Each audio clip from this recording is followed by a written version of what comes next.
Hello guys, in this video I'm going to show you how to change the theme of the Adobe Photoshop Express application.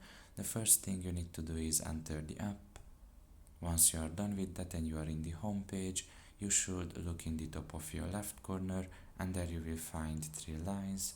Press on it and here you can just press on the preferences option, and after that you can see here the display section. You can just press on appearance and you can see that right now it is set to system default, and you can set it to dark mode or light mode.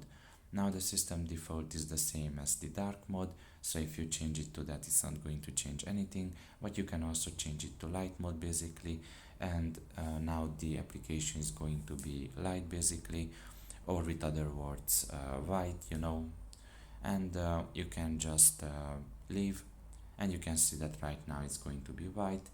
Now I personally prefer the dark mode, so I'm just going to leave it on that, but everybody have their own preference and you can change it there if you want to.